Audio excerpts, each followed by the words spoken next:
Di China itu ada sekitar 55 brand mobil EV, bro. Tapi yang bisa profit itu cuma ada 5. Kenapa sekarang Hyundai menarik investasinya di Indonesia untuk mobil EV? Padahal mereka pertama-tama yang tiba-tiba keluarin mobil EV kan. Ya. Nah, artinya apa? Indonesia ini masih bisa dibilang potensi ke depan EV-nya itu masih belum jelas. Early believer ini sebenarnya udah ada dari zaman dulu, bro. Orang-orang yang percaya dengan mobil-mobil Eropa. Mobilnya diparkir, nanti baterainya itu akan dicopot dari bawah, kemudian ada robot yang pasang lagi, bro. Itu satu hari selesai, bro. Tapi kalau di Indonesia, gue yakin EV itu bukan future. Keyakinan gue yang future itu adalah hidrogen. Kita beli sama sales kan ngomong seumur hidup 10 tahun bla bla bla gitu loh. Tapi ketika lu lewat jalan rusak, polisi tidur, tiba-tiba baterainya penyok atau gimana, garansi lu nggak berlaku. Seorang Elon Musk bilang mobil listrik adalah future, kok sekarang harganya turun terus. Wah, ini podcast ini berpotensi viral di 100 negara nih, bro.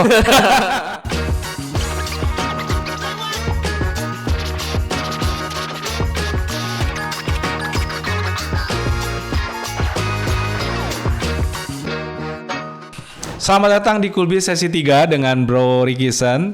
Pada sesi 1 kita udah memotret profilnya Bro Ricky sebagai entrepreneur. Ditonton deh, itu gokil teman-teman. Lalu yang kedua sesi 2 kita udah belajar tentang journey-nya Opdomo ya. Journey-nya dokter mobil. Sebuah bengkel mobil yang dikembangkan oleh Bro Ricky. Dan sekarang kita masuk ke sesi 3, bro ya. Kita pengen belajar tentang industri mobil dari lu nih. Jadi dalam artian sorry kalau agak tajam-tajam pertanyaannya, bro. Jadi kalau kita ngelihat mobil listrik sama mobil bensin itu actually bagusan mana sih? Sebagai user atau sebagai apa? Sebagai user. Oh, sebagai user ya, bukan sebagai pebisnis otomotif ya. Iya, bukan sebagai pebisnis. Gue sebagai user. Kalau misalnya dibilang bagus, kalau gue bilang dua-duanya punya nilai plus minus. I see. Kalau misalnya mobil konvensional, kita sebutnya mobil listrik sama mobil konvensional aja, bro, biar lebih gampang gitu loh. Kalau mobil konvensional itu bisa dibilang udah terbukti dan harga jualnya pun udah jelas dan spare partnya pun gampang didapatkan gitu loh. Tapi kalau misalnya mobil EV, kita bilang brand-brand Cina. Simpelnya gini lah, karena gue cukup sering bolak-balik ke China. Makanya di China itu ada sekitar 55 brand mobil EV, bro. Tapi yang bisa profit itu cuma ada 5. 5 brand yang bisa profit. Yang 50 artinya 50 lainnya bisa dibilang mencoba peruntungan, akhirnya apa kandas.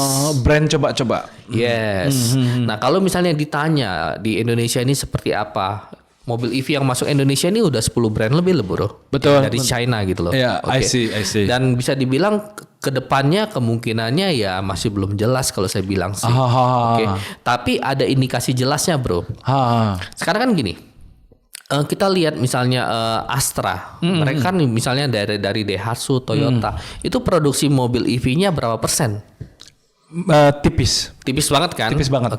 Artinya apa? Mereka belum lihat peluangnya itu bisa dibilang udah terbuka lebar gitu loh. I see. Kalau misalnya 1 bulan mereka produksi 50.000 mobil, gampang nggak mereka bikin mobil EV itu gampang banget, bro. Makanya itu kan? Asli. Jadi trennya itu tuh saya selalu melihat dari mobil Jepang. Kalau misalnya mereka udah pelan-pelan beralih ke mobil EV, artinya apa? Potensinya udah gede banget. I see. Nah, yang kemungkinan kedua adalah kenapa sekarang Hyundai menarik investasinya di Indonesia untuk mobil EV? Karena mereka juga belum yakin Indonesia tuh udah siap banget dengan market mobil EV. Iya. Padahal mereka pertama-tama yang tiba-tiba keluarin mobil EV kan. Iya. Dan yang terjadi sekarang mereka tarik investment mereka kan. Iya. Nah, artinya apa? Indonesia ini masih bisa dibilang potensi ke depan EV-nya itu masih belum jelas. I see. Nah, ini menarik sih, bro. Jawaban lu ini menjadi insight buat gua terkait dengan katakanlah mobil-mobil konvensional yang ada ya. Betul. Tapi penjelasannya gini, karena 2-3 bulan lalu kan ada pameran tuh. Betul. Dan IMS. Mobil Cina dan mobil EV-nya rame banget, bro. Banyak. Rame banget. Tetapi mobil katakanlah Jepang dan mobil konvensionalnya agak low down dikit lah, agak low down dikit. Nah, di situ gue bertanya sih, ini mereka panik atau tetap slow ya? Tapi jawaban lu ini menjadi insight buat gue juga. Artinya mereka juga si raksasa-raksasa ini juga lagi wait and see. Wait and see, betul. Lagi wait and see gitu ya. Nah, tapi memang menarik dari sisi konsumennya ya. Lu gimana ngeliat? Gue tuh ketemu ada konsumen, dia lagi pengen beli mobil listrik harga 500-600 jutaan, bro. Terus? Dia bilang dan dia state, dia omong gitu. Intinya kalau gue lupa kalimatnya, tapi intinya yang gue tangkap gini, dia nggak peduli purna jualnya, bro. Betul. Yang penting isi kantong gue sekarang ada segitu, mobil EV ini keren ya gue beli. Nah, lu ngeliat fenomena itu gimana, bro? Insight-nya? Mereka tuh bisa dibilang early believer. I see. Orang-orang yang pertama kali melihat dan percaya. Boleh nggak? Boleh. Nggak ada yang salah gitu, bro. Jadi sama seperti kayak kita buka bisnis kan. Ketika buka bisnis, justru yang pertama kali beli dari kita tuh orang-orang yang kita nggak kenal, bro. Oke. Saudara kita, teman kita boro-boro beli. Karena mereka udah lihat, wah ini si Ricky yang bikin bisnis nih, belum tentu bisnisnya bagus. Karena gue tahu karakternya begini. Nah, jadi early believer ini banyak. Early believer. Nah, early believer ini sebenarnya udah ada dari zaman dulu, bro. I see. Orang-orang yang percaya dengan mobil-mobil Eropa. Oke. Kalau bisa dibilang early believer nih orang-orang yang beli mobil Eropa pertama kali dan mereka don't care harga jualnya berapa. Oh iya benar. Setelah mereka pakai gitu loh. Benar. Comparable sama itu ya. Yes, dan mereka itu sekarang beralih ke EV. Makanya kalau lu lihat 1 tahun terakhir ini, bro, orang-orang yang punya mobil Eropa kayak Benz, BM, bla bla bla, yang jual murah-murah tuh banyak banget sekarang. Sekarang tuh banyak banget gitu loh. Artinya apa? Ya kantong gua cukup tebel gitu loh. Gua nggak pentingin harga jualnya berapa gitu. Iya. Kalau misalnya harga jual turun setengah ya so what gitu loh, gue kaya gitu loh. Ya boleh-boleh aja sih. Ya ini early believer, teman-teman. Ini great insight banget sih buat gue minimum ya untuk memotret fenomena kehadiran EV dan posisinya terhadap mobil konvensional ya. Nah, kalau ramalan lu sendiri gimana ya, bro, terkait potensi trend up-nya kendaraan-kendaraan EV ini? Nah, kalau misalnya gue tuh sukanya kan bolak-balik Cina, bro. Kan bulan depan kan gue berangkat ke Xiamen lagi kan sekitar 9 hari lah gitu loh. Oke. Kalau di Cina tuh udah seperti kayak di film-film, bro. Jadi kalau misalnya ada mobil EV-nya yang rusak ya, oke, dia tinggal masuk ke tempat penggantian baterainya.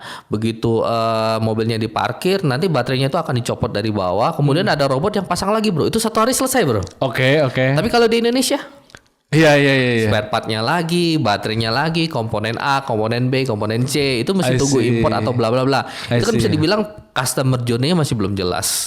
Oke. Nah, kalau misalnya di Cina itu possible, oke. Tapi di China pun harga mobil second EV itu anjlok. Lu baru pakai setahun udah anjlok mungkin 50-60% gitu loh. Oke, baru pakai 1 tahun gitu loh. Belum pakai lama. Oke. Tapi kalau misalnya kita ke Jepang, bro. Di Jepang itu kan EV-nya juga cukup banyak kan. Oke, tapi nggak sebanyak di China. Oke. Tapi gua sih yakin sih dan gua yakin EV itu bukan future.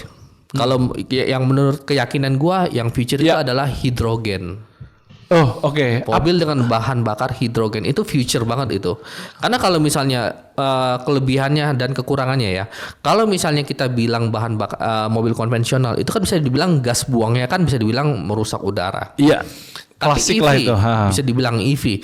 Problemnya adalah ketika lu baterainya habis lu masih ngecas. Nah, itu. Yang problem kedua adalah kayak temen gua beli salah satu merek mobil EV. Ini gua nggak sebutin namanya ya. Iya. Ketika dia beli itu begitu dia isi full itu di dashboardnya ada tulisan, bro, 400 km. Oke. Tapi setelah dia pakai 1 tahun, setelah dia isi full itu ada tulisan lagi, bro, 350 km. Artinya apa? Udah turun 10% performa baterainya. Performa, ya. Yes. Tapi kalau mobil hidrogen itu bisa dibilang beda. Untuk udara juga bagus, ngisi juga 5 menit juga selesai full gitu loh. Sorry, hidrogen itu apa ya? Lupa gua. Mobil hidrogen tuh mobil sekarang ini bisa dibilang kalau di Toyota itu udah ada namanya Toyota Mirai. Dan BM juga udah keluarin mobil hidrogen. Jadi mobil hidrogen tuh mobil dengan bahan bakar khusus bisa dibilang lebih green lah dan lebih ibaratnya bagi kita itu lebih enak gitu. Hidrogen gas ya? Gas hidrogen. Oh, I see. Hidrogen. Oh, itu produksi Jepang sama BM sudah ada. Produksi bahan bakarnya juga sudah bisa diproduksi ya. Betul. Karena gas sudah terproduksi kan. Yes. Dan limbah buangnya juga relatif aman ya. Aman, Itu yang betul. selalu diisukan kepada mobil bensin kan, mobil minyak bumi itu kan. Ya, dan ini faktanya kan udah terlihat, Bro. Ya, ya betul. Tesla, coba lihat aja sahamnya, makin lama makin turun kan. Ya, ya. Why gitu loh. Ya, Jadi kalau ya. misalnya seorang Elon Musk ibaratnya bilang mobil listrik adalah future, kok sekarang harganya turun terus. Ya, ya, ya, ya. Wah, ini podcast ini berpotensi viral di 100 negara nih, Bro. Kalau mereka ngerti bahasanya. Aduh, ini luar biasa. Nah, oke, dari segi bisnis bengkelnya sendiri, jadi wisdomnya gimana nih kita para pebisnis bengkel ini menyikapi fenomena kehadiran mobil EV ini? Kita Nah. siap-siapkah buka bengkel EV atau gimana? Kalau sekarang kan gue udah buka satu, Bro. Makanya. Bengkel hybrid dan EV. Ha, Oke. ha. Tapi kalau misalnya kita bilang bengkel untuk EV benar-benar khusus EV, itu bisa dibilang perbaikannya udah nggak terlalu banyak seperti mobil konvensional. Betul, betul. Oke, tapi peluangnya ada nggak? Ada. Yang ada itu untuk mobil hybrid justru saya bilang sekarang. Makanya. Oke, kalau misalnya kita lihat penjualan Toyota Innova itu kan satu tahunnya itu kan bisa dibilang puluhan ribu bahkan sampai ratusan ribu, Bro. Tapi mobil EV kan penjualannya masih jauh di bawah itu. Iya, gitu loh. iya, iya, Oke. iya. Jadi kalau future-nya kalau gue bilang sih ini adalah peluang yang bagus kalau misalnya lu mau masuk ke bisnis bengkel yang berhubungan dengan hybrid dan EV. I see.